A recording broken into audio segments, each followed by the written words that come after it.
Pour se rappeler des antibiotiques permis pendant la grossesse, on va se rappeler de cette femme enceinte souriante qui se trouve dans un caddie. Ce caddie est poussé par un buffalo et elle va tomber dans une piscine avec des citrons dedans. Ces antibiotiques sont permis, c'est pour ça qu'elle sourit. Le caddie, c'est pour le supermarché qui est grand, donc macro pour macrolides. Donc le caddie, c'est les macrolides. Le buffalo, c'est comme céphalosporine. Et la piscine pour pénicilline. Avec les citrons dedans, les citrons sont acides pour acide clavulanique. Donc l'association pénicilline-acide clavulanique. Donc au total, elle sourit car l'association pénicilline-acide clavulanique, les céphalosporines et les macrolides sont permis lors de la grossesse.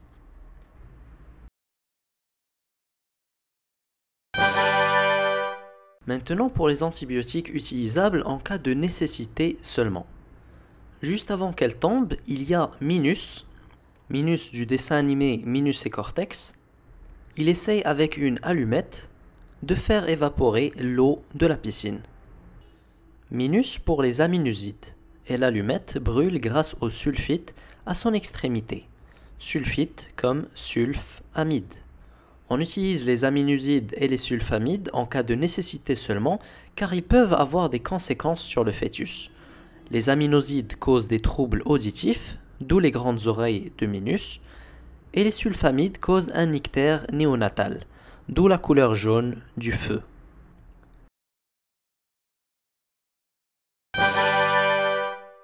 Et je vais changer de scène car cette fois je vais parler des antibiotiques contre-indiqués lors de la grossesse. Je commence par dessiner ce nouveau-né qui crie car il a été grillé par le feu.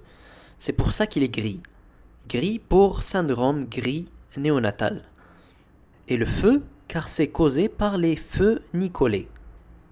Et puisqu'il crie, on peut voir ses dents et on remarque qu'il y a des cycles jaunes dessus. Car les cycles in se fixent aux dents et aux os et leur donnent cette coloration jaune. Et il porte sur sa tête une couronne jaune, comme une reine, qui est queen en anglais, car les quinolones donnent un ictère néonatal qui peut être un danger pour le système nerveux. Je donne à cette couronne un prolongement vers le nez, car les quinolones se fixent aussi sur les cartilages. Maintenant, qui peut répondre à cette question? Si tu trouves que ça en vaut le coup, je t'invite à t'abonner en cliquant sur la cloche pour être au courant dès qu'une nouvelle vidéo est publiée. Et je te vois sur le prochain épisode de Dr Astuce, Inch'Allah.